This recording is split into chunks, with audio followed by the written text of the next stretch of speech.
Hello and welcome to the Gold Goats and Guns podcast for August 19th, 2024. My name is Tom Luongo and we have a lot to talk about. It is episode 187 and I have the good pleasure of finally getting a chance to sit down with Larry Johnson and talk to him about what's going on geopolitically. Larry and I have been trying to get this talk together for probably about two and a half weeks now, and between hurricanes and my inability to keep an internet connection stable because of lightning and a variety of other things. So God or someone has been trying to keep Larry and I from talking about this. Maybe, just maybe he works for the CIA. I don't know. Larry, how are you? How you been?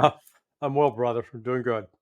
Good. All right. So, it's funny. I think when I wanted to talk to you about, when I first scheduled this, I wanted to talk to you about what was going on with the Trump assassination and all the other stuff. And now I'm like, no, we need to talk about Kursk and so I know there's been a lot of bandwidth spilled on this and everybody has a theory as to why the Ukrainians have done this. I have my theories as to what I think is going on, but I want you to kind of go over, to me, it looks like a very weird strategic thing that they've done here, knowing full well that they're losing so much ground in the center of the Donbass. So if you can just take people through a couple of different scenarios as to what you think is going through Zelensky's head, I'd appreciate it. We'll just start there.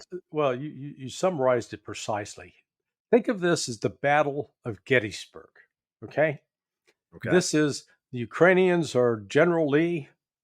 They have crossed the Potomac or the Potomac. I used to have students new to Washington said, "Hey, I'm going to see the Potomac River." I said, "Oh, you mean the Potomac?" Right. So crossed the Potomac, marched into Maryland, marched through Maryland, crossed over into Pennsylvania, and the goal ultimately was they were thinking about maybe trying to capture Philadelphia, capture Harrisburg, which is the capital of Pennsylvania. All of this to put pressure on Lincoln to force him to the negotiating table. That was the plan. And they ran into the Union Army at that little farm village of Gettysburg.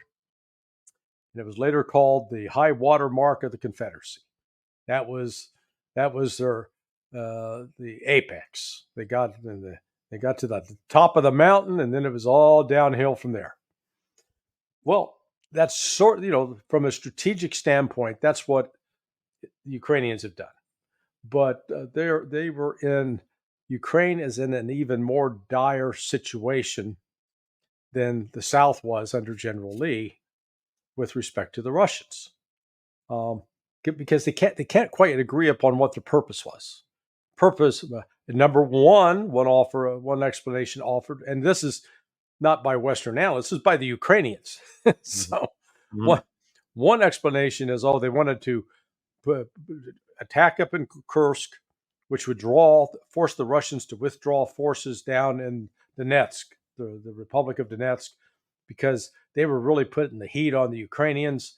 And so therefore this would weaken the Russian effort. Logic there is a little tough to follow, because what actually happened was it's the Ukrainians that pulled out their most important units. It's the Russians who had plenty of reinforcements that they drew off from other sectors without having to weaken at all the offensive in the Donetsk. So you got to sit there and go, okay, well, that didn't work out too well. Explanation two, no. We're going to grab the nuclear power plant, which is west of the city of Kursk, take control of that, and then coerce the Russians into, they're going to have to negotiate with us. They're going to have to, we could trade them maybe. We'll give you back Kursk if you give us Zaporizhia. Yeah, we'll do one up. And those Russians, they'll make any kind of stupid deal. Well, they didn't, they got nowhere near the power plant, just like Lee and his army never got near to Philadelphia. Right. They're hung up and they're getting killed. Now, the propaganda, and sort of the third explanation is, embarrass Putin. Embarrass him so bad that all of his opponents in Moscow are going to rise up and run him out of town.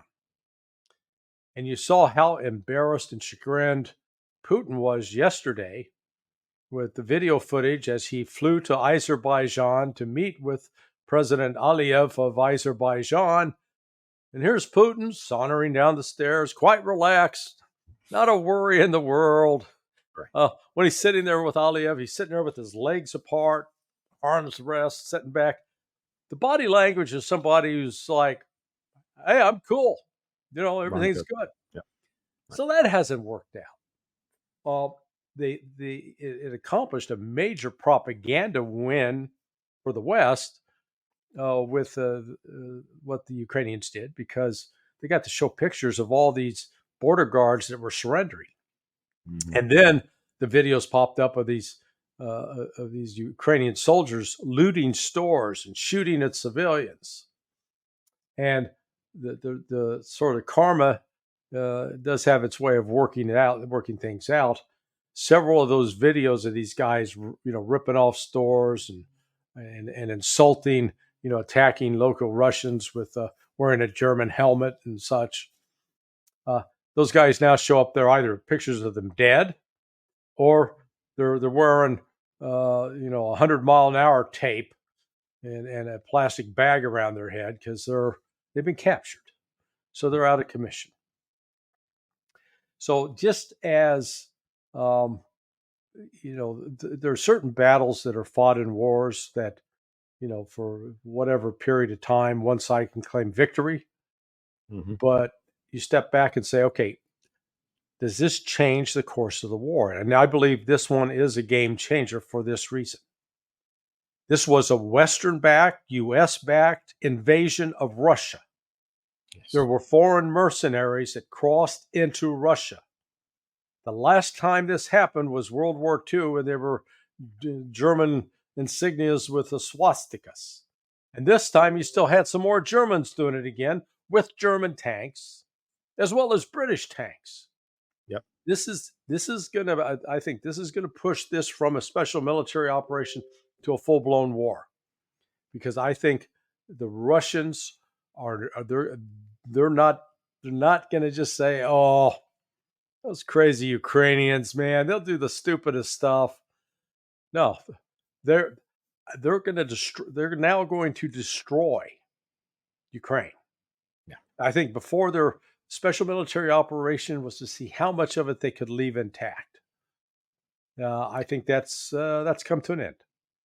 Now, So it was. now Go ahead. it's okay. I was going to say, let's just interject. There's two other angles on this, and the one that really, which is there's been some reporting in the West, and again, salt all this to taste, but I heard about that there was a whole big breakup of Russian rail logistics in by this invasion at Kursk, right? And we all know that Russian military logistics are primarily rail. I mean, Yeah, there's no yeah, argument there.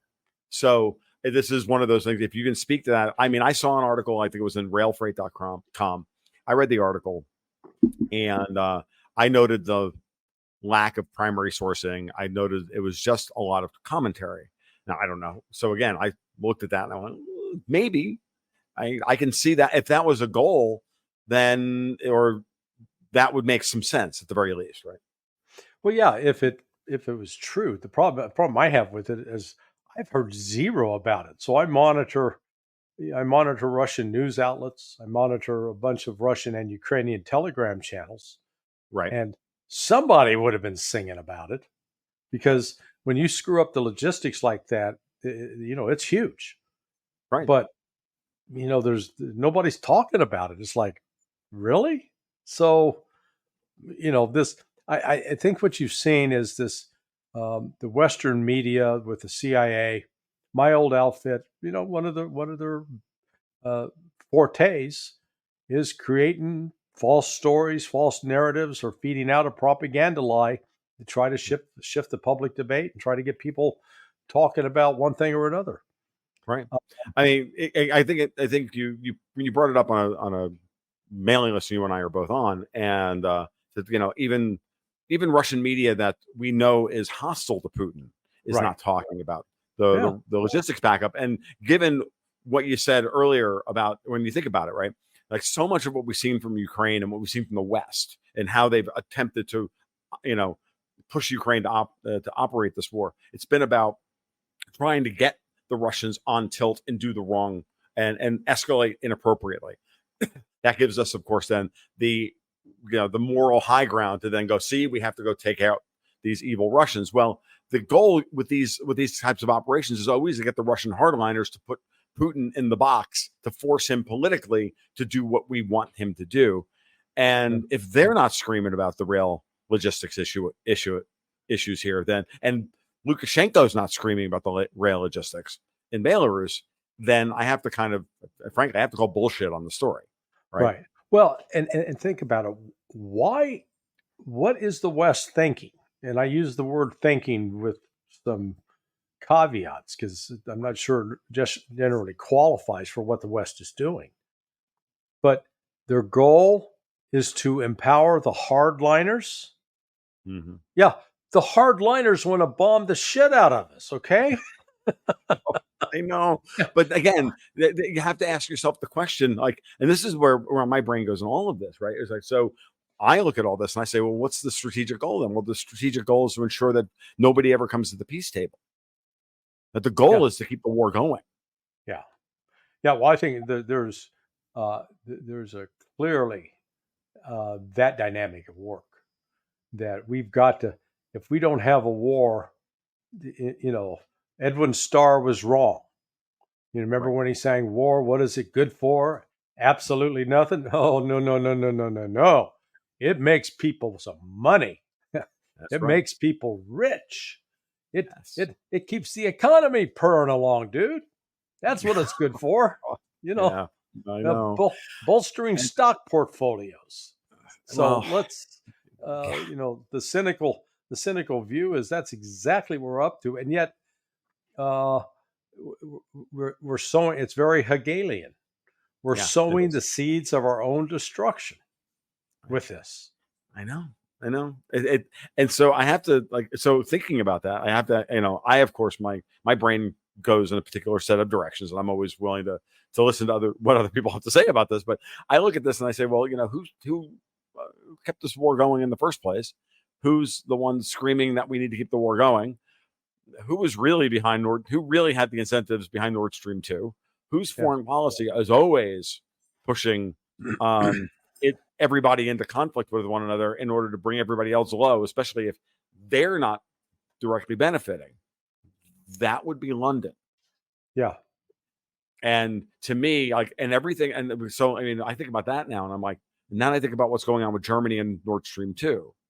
And the will they, won't they? Have they been talking to the Russians? Haven't they? Now Alice Weidel at the AFD is now talking about reparations to the German economy for Ukraine blowing up the Nord Stream pipeline. No one believes the story about the Ukrainians blowing up the Nord Stream pipeline. But maybe it was Ukrainian divers that did it, but it was certainly with a whole lot of other people's help and logistics. Well, look, the fact is the depth, diving at that depth, this is not for those weekend scuba divers that go to the Caribbean, to swim with the dolphins. This is some heavy duty deep sea diving, and the tactical expertise required to operate at that depth is, again, it's not, you don't got a great light. You're operating in the dark. Yeah. So and then the water's really cold. And the current's pretty swift. It's just, and when I saw that story come out as it did, right as other words were circulating that Zelensky's time was short, I said, "Yep, this is CIA putting out the notice that, hey, Mr. Z, your time is coming to an end here, buddy. Right? There's not going to be a lot of more time. You might want to read the bio of Mossadegh or Diem, and go Diem in Vietnam, or Muammar Gaddafi. Previews of coming attractions. Right. This is they're going to exit him now. They tried to blame it on General Zaluzhny, right. And can you imagine? He gets a phone call from this reporter. Hey, we just learned that you blew up the Nord Stream pipeline. And you go, he does that Scooby-Doo thing. Right. Who? What? Me? Me? Meanwhile, the guys over at MI6 are going, another great job done, chaps. Like, I can't help but but think that, especially we know the Poles were involved. We know that we know who has incentive here. And I keep going back to this. Alex Craner and I did just a kind of, a priori explanatory podcast saying, okay, well, who has the incentive here right after it happened? And we both came to the same conclusion separately. And then we did a podcast together on it, saying it had to be the Brits and the Poles because they're the ones who have the most advantage here. Like at the end of the day, Germany cannot be the gas distribution center for all of Europe. They will use it politically to subjugate everyone. They've cut off Italy's North African gas. The Poles were staring at Nord Stream 2 being the main route in which Poland got gas because they were trying to cut off Ukraine. And so they were going to use Nord Stream and the Opal pipeline to put the screws to Poland. And this is all about European, and in my mind, it's all about European integration. The British, of course, are happy to, have everybody brought to, a standstill. And so the damage done to the European economy, to the German economy. Now, I say all that knowing I'm not talking about Keir Starmer here. I'm talking about old British, classically neoconservative, the Richard Dearlove crowd, right? That same crowd that ultimately has been, getting everybody involved in they've been getting everybody involved in wars for 200-300 years now. This is the same group of people. They're still out there. They still have some potency. They still have a lot of contacts, and they still have a lot of money. I still don't rule out though the fact that the U.S. natural gas industry stood to benefit from this as well. Oh, of course. And the United States had long been, the money flowing from that side wanted the U.S. to take action.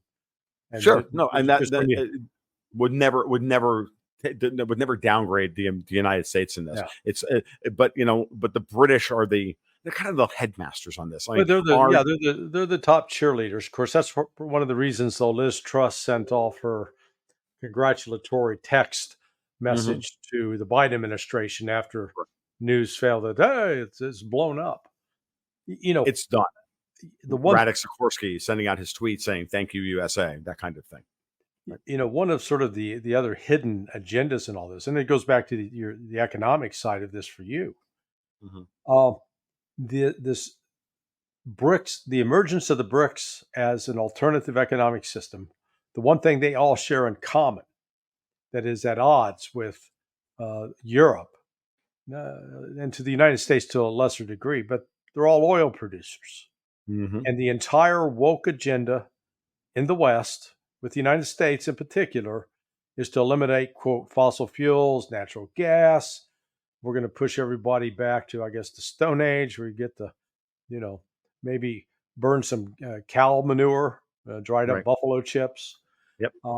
But then, here you've got this, alliance of Russia, Iran, now Saudi Arabia getting on board, Nigeria, Venezuela.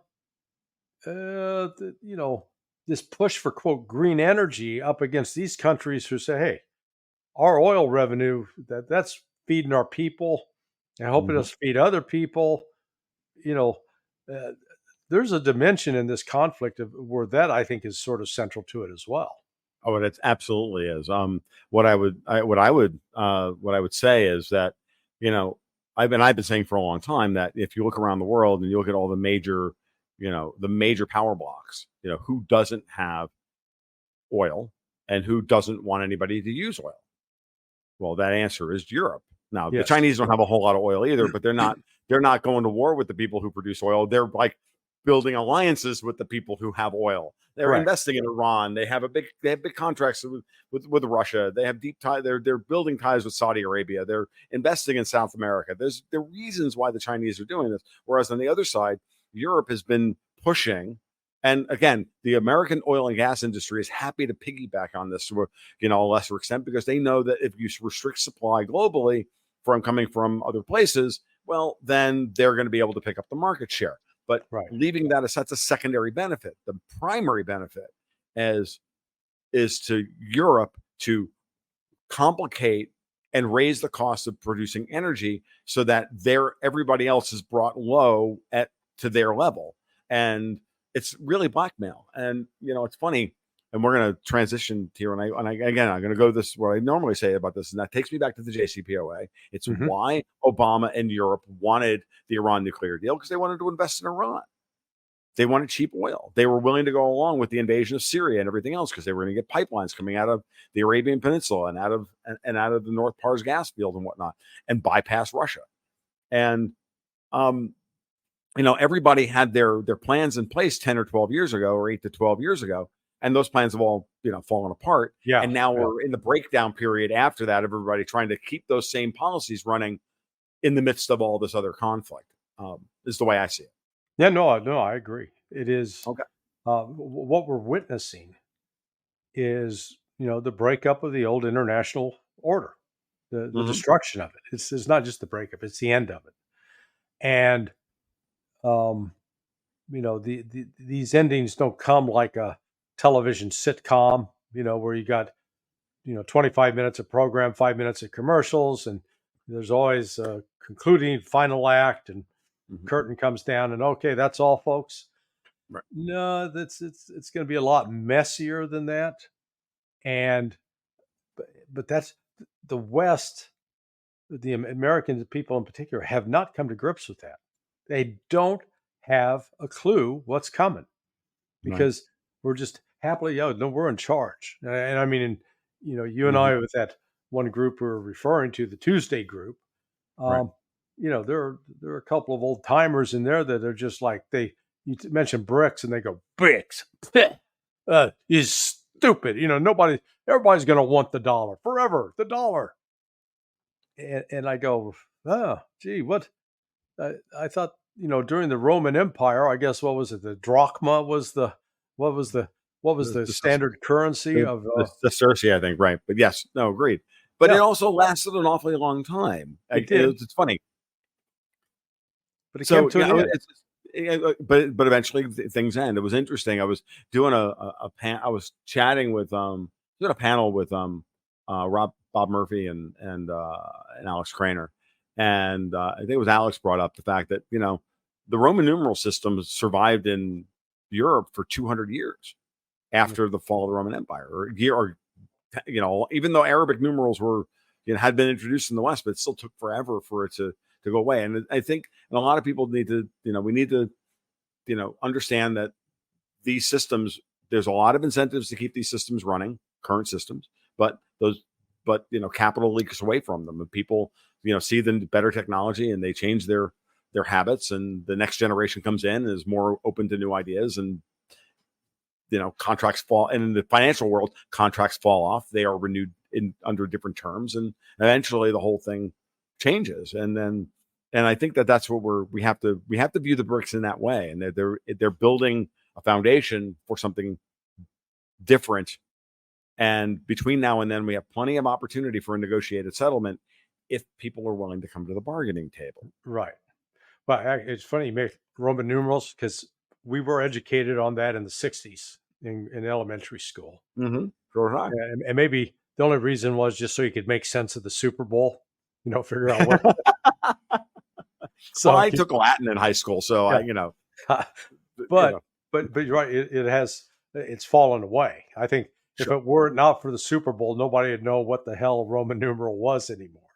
That's true. Or why? Or when we look at remember, they used to write the year that like movies were published in Roman numerals, right? Yeah. We always looked at it. I go, what is that nonsense, right? And maybe that's why they taught it to us. Well, but what we're witnessing is, I've likened the foreign policy manual that the United States follows is written by the same guy who wrote the Guide to Love, Marriage, and Dating. He's a serial rapist. Okay, we've got the equivalent of a serial rapist writing our foreign policy for us anymore, because the U.S. method has devolved into one of three things: either we're going to sanction you and try to punish you that way, or we're going to conduct a color revolution, overthrow you through CIA subterfuge, or we're going to go to war with you, or all of the above. These are not mutually exclusive categories. No. But there's no more, hey, can I buy you some candy and flowers and take you out on a dinner date and we go see a movie, no romance, man. It's just we've raped, we're trying to rape the world is I guess how I view it.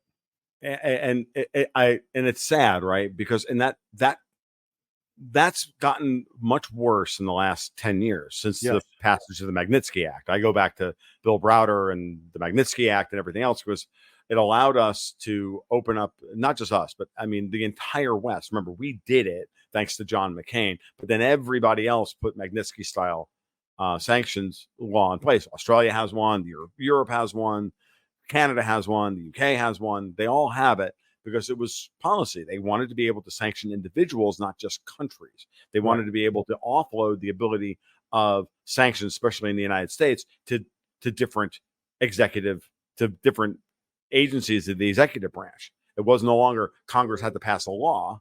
We now have, the President's Office of Foreign Asset Control just, makes a decree, and now we have sanctions. And the Magnitsky Act gave them that power. The State Department has that power. I think the State Department has that power.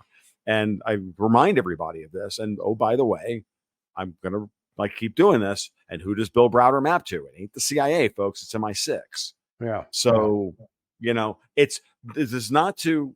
What I'm doing here is I'm not absolving the CIA and I'm not absolving the United States of any of this. It's to tell everybody that this is an old regime. This is an old transnational push for a particular type of policy, and that that we've metastasized into, that we've allowed ourselves as Americans to sadly be a part of. And now it's a train that won't stop. Now it's locomotive breath, right? Now it's the train the train keeps going and it won't slow down, and that's where we are. But yeah, the law of unintended consequences. So we've for the life of me, I don't know why we've always relied upon economic sanctions as this magic tool that's going to convert and change the world the way we want it, because we don't have a single historical example to point to where we've used economic sanctions and have achieved regime change and or change in government policy of the target nation. So it's like, who came up and said that this was a good thing to do? That, I mean, if our objective, what's our political objective or military or economic objective, how's this going to help us get there? It doesn't. So, let's get away with it. But what it did do, it has produced a remarkable unity between Russia and China in a way that we spent 50 years trying to keep from happening. Bingo. And so all of a sudden now, the Chinese and Russians both recognize, hey, we're in the mutual survivor society because those crazy people are trying to kill us. No, I know. Yeah, you're right. And it's like, you think about the Sino-Soviet split. You go back to the Sino-Soviet split. You go back to how Nixon helped achieve that, and you're like, why are we doing this? And then you have to ask yourself the question, was it incompetence? Was it arrogance? Was it hubris? Was it part of the plan? Because ultimately, or is it a little bit of everything? Because it all depends on what your goal is. Like when you look at a lot of these issues, this is one of the things that I keep trying to do, right? Is like, okay, well, let's look at it from the US's perspective. Are we achieving a goal here? Well, not if you think wholly in terms of the United States being an independent actor, but it's not an independent actor. So now we have to start thinking about, well, what's the larger plan of, say, larger transnational organizations and what they're trying to put in place. And that's when you start to, like, that to me is like, I think the sanctions have been terribly effective at setting the stage up, setting the world up for what the globalists have been asking us, have been demanding of us for years. Yeah. And they just had to, but you nudge people in different directions and you use sanctions. They determined at some point, Larry, that they needed this tool, the ability to individually sanction people in order to try and, turn the screws and use that kind of power to affect regime change. It's failed miserably. You're correct. I don't disagree with you. But I at some point they thought this was the Yeah. right course of action. Yeah. Well, the other thing is that it looks like I'd like to pinpoint. So the rise of Taiwan as sort of the center of the universe for chip making, I Right. think, sort of coincides with this shift in U.S. policy where we Mm. really turned firmly away from the one China, accepting one China, and then started entertaining, hey, Taiwan can be independent. Taiwan should be on its own Hmm. because I haven't tracked the money flows, but I guarantee you there's some big money moving with all those chip makers from there into the pockets of members of Congress. Hmm. Hmm. And Well, yeah. so th- but but meanwhile, the United States, we've got a mutual friend, David, who makes the vitamin supplements. Hmm. And yeah, I was and Yes. we had lunch about 3 weeks ago, Right. and he was telling me then that he just got notified that his supply, so the sole supplier in the world for vitamin D3, China, and that supplier is raising the prices, Yep. and not because there was increased market demand, but they're raising the prices. They're going to put a squeeze on the West They because I should. think the Chinese have finally said, we're not going to get into a military confrontation with the West. Why risk that? We Right. can we we can gut them economically Hmm. because the other day too with the antimony announcement that China said, hey, all of our exports of antimony, we're going to start keeping that ourselves. Yep. Well, apparently Yep. um, it's a major metal that is Hmm. involved in helping make alloys Yes. and is critical for the defense industry in the United Yes, it States. is. Oh, go Yes, it figure. is. Yes, it is. Yeah, yeah, my going back to dusting off my time in when I worked for metallurgists, and I think back on this. Yes, antimony is a dopant in certain types of super alloys. Very, very important.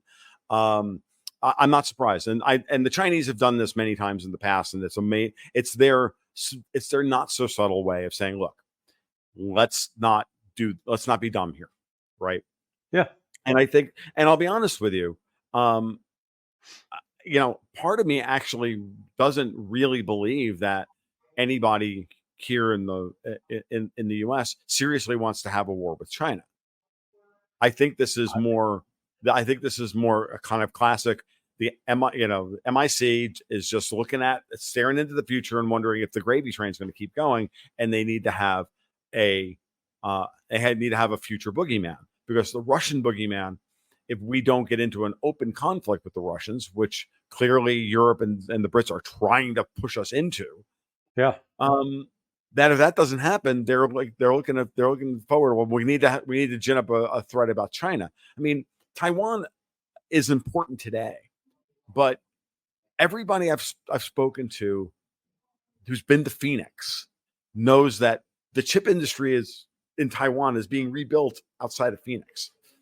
It's a massive thing, and it's also happening in places like outside of Boise and a variety of other places. We're removing this singular point of failure in the global economy vis-a-vis chips, that is Taiwan, and then therefore it removes the strategic importance of Taiwan. Right. And if that's the case, then the MIC needs to secure another, generations worth of contracts. And what better time period to do that in than right now? Yeah. Well, and hey, let's not forget Iran. Iran's trying to take over the world. Oh, right, right, No, so right. yeah, And of here course, we it's so are. And so in my lifetime, so that's 70 years worth. right, Uh, I have never seen a time this dangerous, and so I do.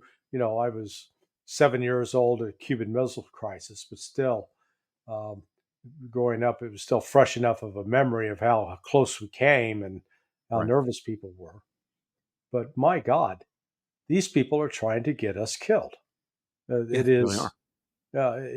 it's particularly look at this deployment of we got two carrier task force groups, several battleships, and cruisers into both the Gulf of Oman, their Arabic Sea, the Red Sea, middle of the Mediterranean, all surrounding ostensibly that we're going to be prepared to take on Iran.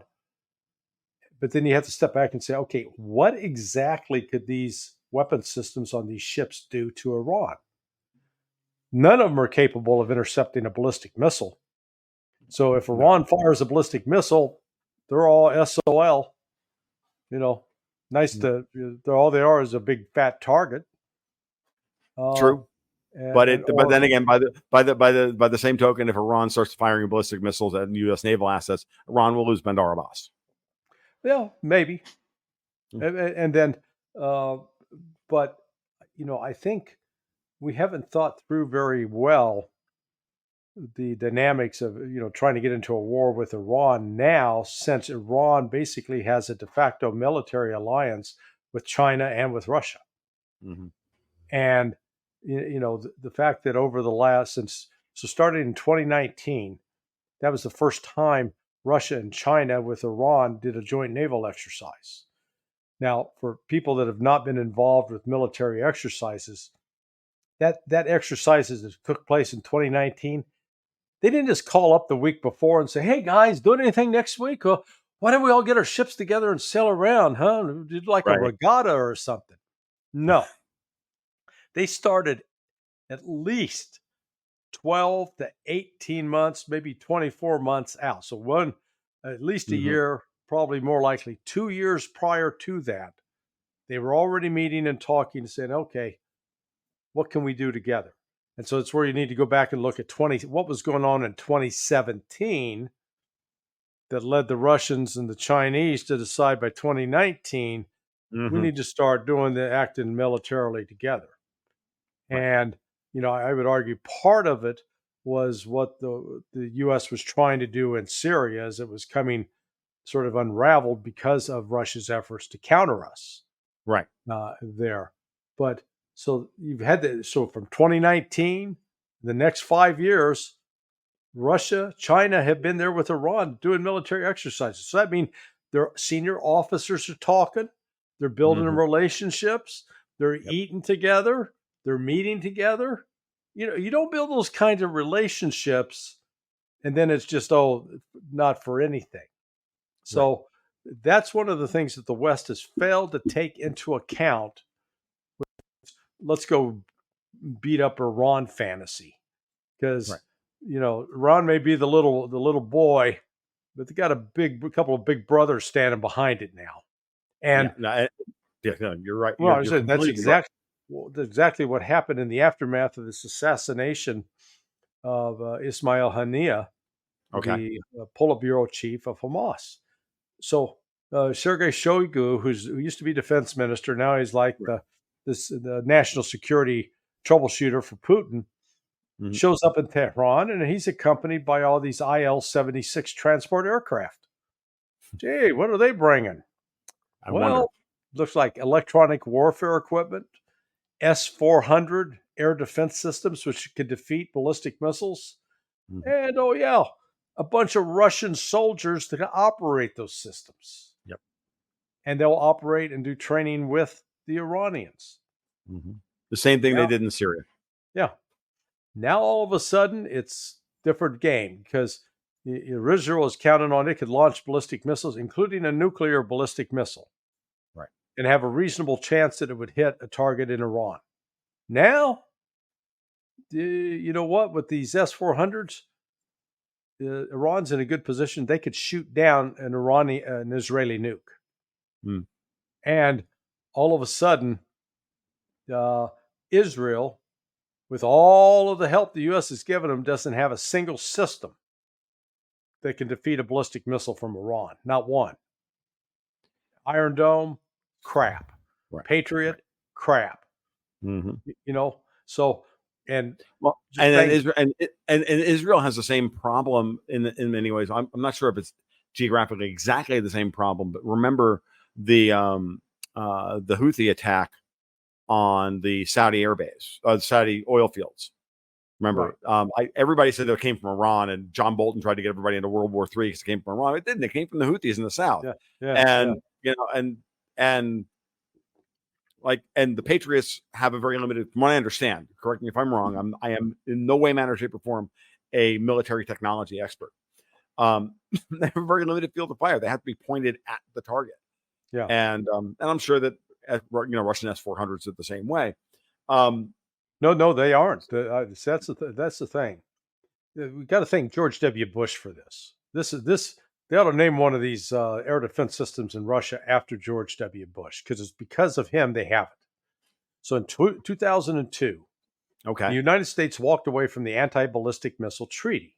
Mhm. Well, the purpose of that treaty up to that point was it kept Russia and the United States from developing ballistic missile defense systems that could shoot down nuclear ballistic missiles, because they felt that if one side got an advantage where you had a defense system that could shoot down any nuke sent by the other side, you would be able to start a nuclear war with a high degree of confidence that you will be destroying them and they can't destroy you.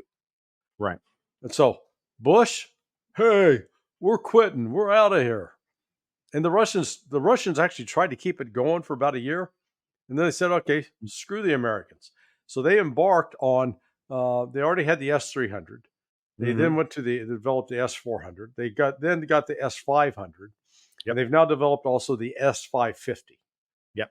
So they've got, and these things can defeat ballistic missiles. The S-550 and 500, as my understanding, can defeat hypersonic missiles. And the United States can't even develop a hypersonic missile and field it yet. We keep trying. In fact, one of the guys that's on that weekly group that you and I are on is the project manager for it. And he was talking 2 years ago about, oh yeah, we're 6 months away. that was 2 years ago. So this is now, if you're Israel planning to retaliate, and the fantasy is that we can turn Iran into glass. Yeah, good luck with that. It's a big country, and a lot of the sensitive systems are buried deeply underground in a bunch of mountain valleys. Not easy to get to, even if you are Tom Cruise and Top Gun 2. Okay. Sure. Right. And while and it's funny, and I was about to invoke that when I thought about it, when you brought that up, because I'm like, you wonder, how much of like movies like Top Gun 2 are developed with the military in mind. And so you say to yourself, okay, so how much of that is fantasy? How much of that is reality? And could we fly that mission? Yeah, but what was important, of course, from the movie's perspective, was that this was a really difficult thing to do, and this was basically a suicide run. That was maybe the takeaway that everybody in the audience should have gotten. Like, this is not something we can just we can just we can go out and we can take care of this tomorrow.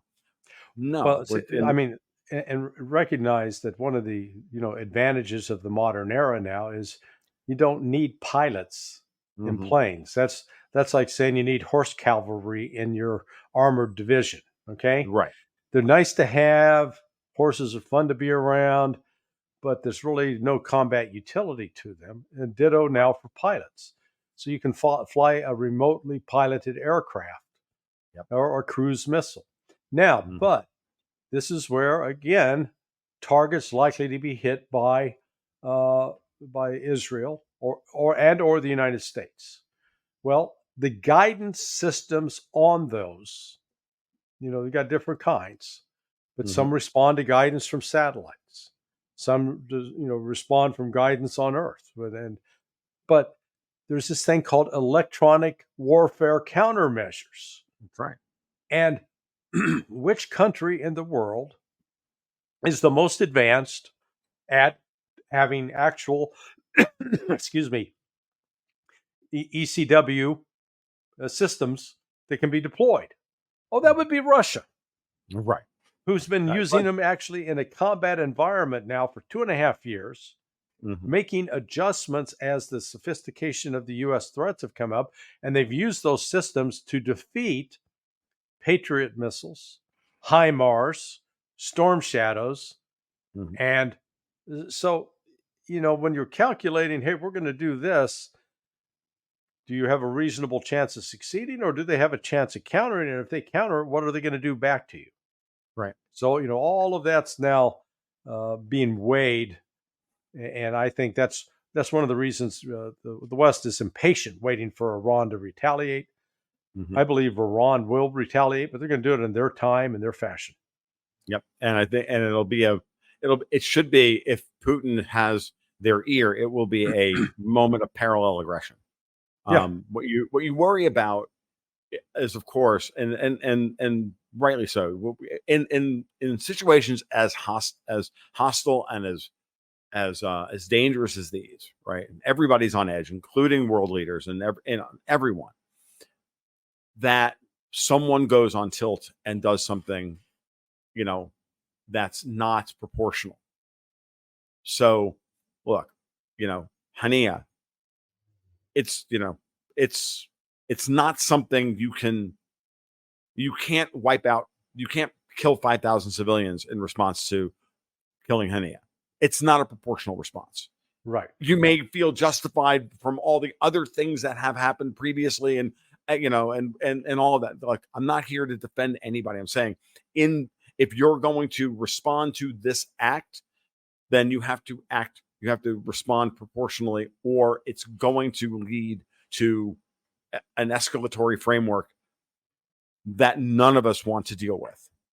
And I want everybody to I want to remind everybody on this, is like, it's important that, Israel, Iran, the way my partner Dexter White likes to put it, is like, this is a game without a mid game.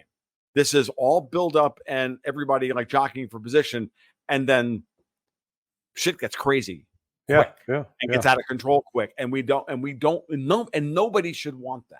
No matter how angry you are with Israel, no matter how angry you are, or frustrated or shamed as an American of U.S. action or anything else, no one wants this, because this is a point where it becomes indiscriminate.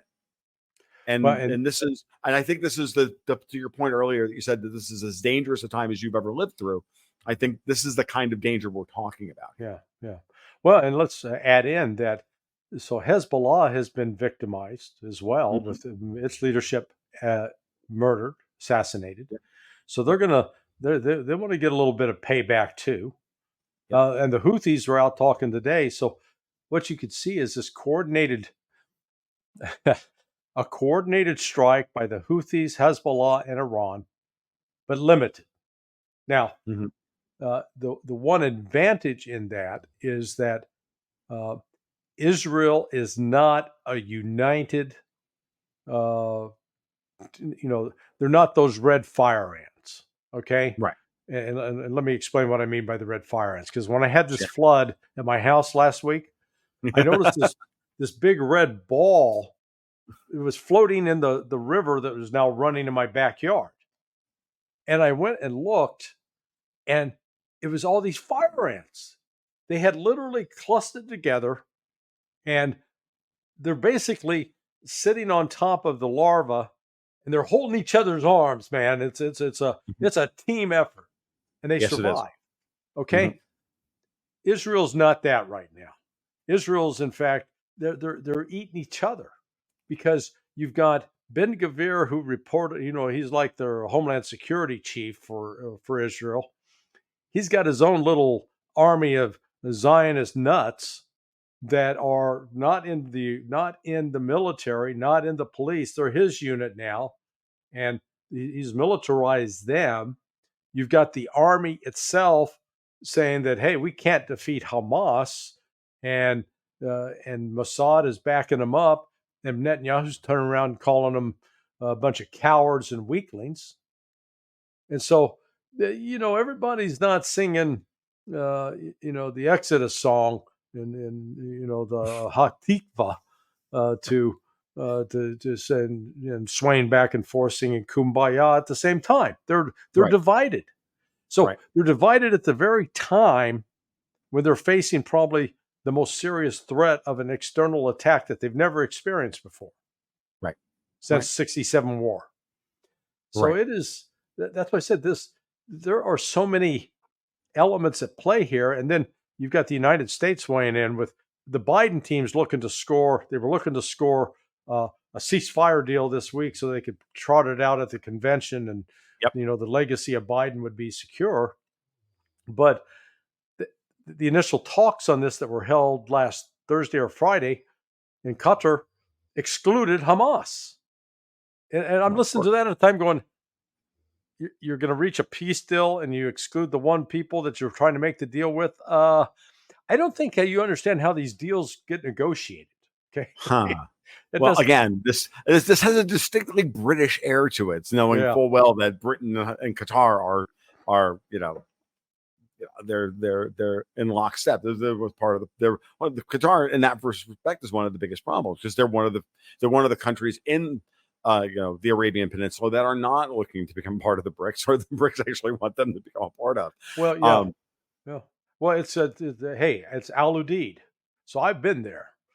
Right. Al Udeid Air Force Base. Right. It is it's the Central Command's got its Air Force Wing based there. That's where they're based. They got their headquarters. That was also the U.S. Special Operations Forces had a different section there on Al Udeid. The top secret black stuff goes on there. I flew when I was in 2006. I was asked by the JSOC I was working with JSOC at the time to go to Iraq.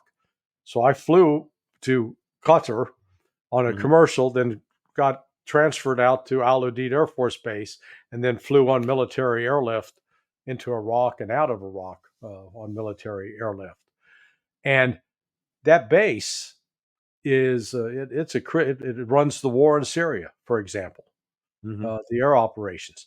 They daily, at least used to, talk to the Russians 2 to 3 times a day, just to make sure that U.S. planes and Russian planes weren't flying into each other over Syria. Right. And during that period, a buddy of mine who worked there told me that during his stint there, and this was like 3 years ago, the United States lost 5 Predator drones over a period of 2 years that the Russians shot down. They shot them down. We never heard about it because our Predators strayed into Russian territory. The Russians just blew them up, took them out. So that's what I mean. There's a lot going on behind the scenes here. And as you correctly note, Qatar on the one hand gets to play cozy with Hamas.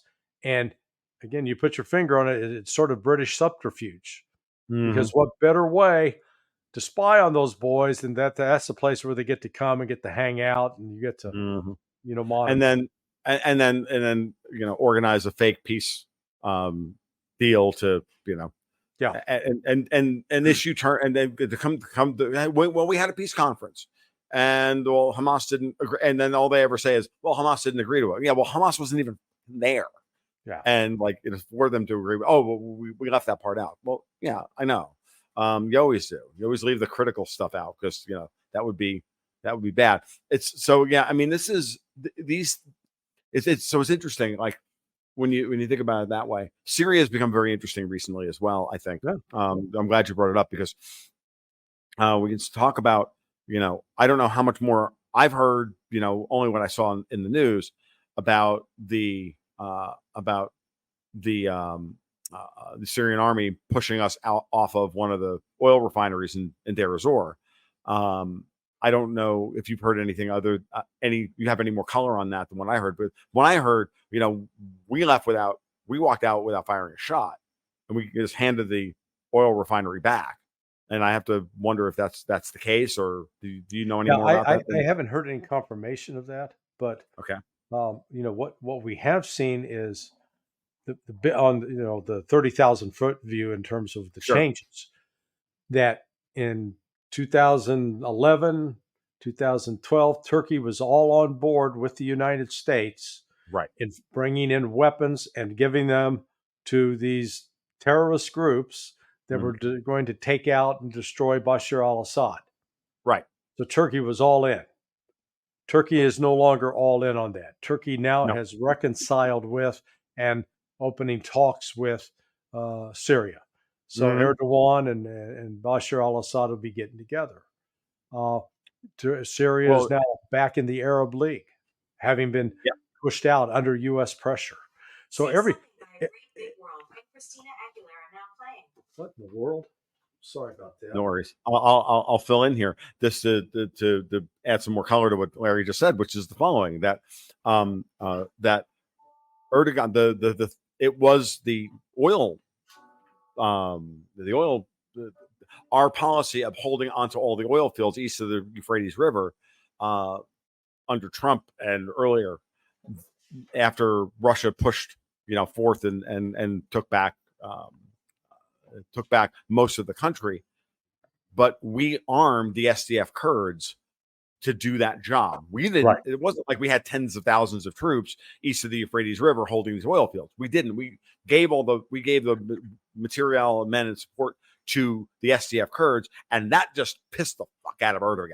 And he was really freaking angry with this. And at one point, I think it was in 2018 or 2019, you had Erdogan fighting effectively U.S.-backed troops in northeastern Syria. Like this was going on because he was so angry, because he was literally coming across the border, and then he was trying to take more of eastern Syria and pushing the Kurds back, and he was Yeah. really angry about this. And this is, I mean, Erdogan on this point alone is the way we've handled Syria is part of the reason why Turkey is absolutely a wild card in all of this stuff in Yeah. the Middle East. Yeah. And because we promised them X, but then we in effect stabbed him in the back because we also tried to have him overthrown. So because Well, the coup attempt against Erdogan was run out of Incirlik, right? I well, mean, yeah. And by the way, what just happened when yeah, I said, when I said Syria, my Apple thought I was saying something else that begins with an Sirius and right. began answer. And so it started playing music, and I was going, Oh God, no. the thing's talking to me. So Siri thought you were said serious Yeah, and said, yeah, "Hey, yeah. let's have a." Oh Christ, that's Oh my hilarious. God.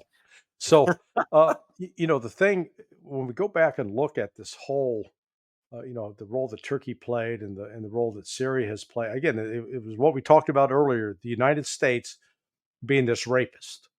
So in 2012, on September 4th, David Petraeus makes a trip to Turkey. He goes to Mhm. Ankara to meet with the Turks, to meet with Erdogan at the time, to tell him, hey, we got to chill on this arms shipments coming out of Libya that were passing through Cyprus, then to Turkey, and then making their way down into Syria. We got to calm down on that because there have been some attacks by the Syrian government. We don't want to expose this before Barack Obama's election in November. So we want to turn it off. So a week later, September 10th, in Benghazi, Ambassador Chris Stevens is meeting with his Turkish counterpart Mm. to work on that end. That's because that's where the arms are coming from. It was being collected in Libya, prepped by the CIA at that base in Benghazi, and then shipped out. That's why there was that attack in Benghazi back then. So this is, again, all of this ends up having, it comes back to this United States meddling, constantly meddling in the Mhm. internal affairs of other countries. And we're the first ones to scream rape when, someone even glances at us. Yep. Yep.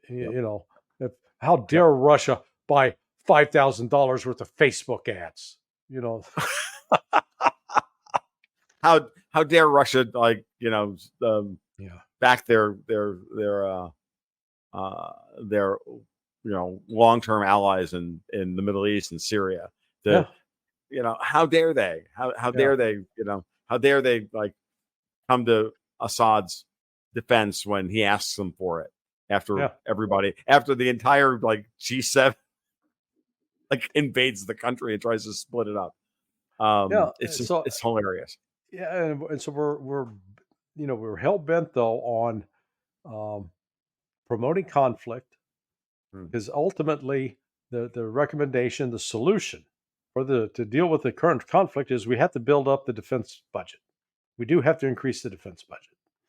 So it's the Saturday Night Live more cowbell skit all over. Except instead of Christopher Walken calling for more cowbell, we got Lindsey Graham and Joe Biden and Donald Trump, and they're all calling for more cowbell. It doesn't matter.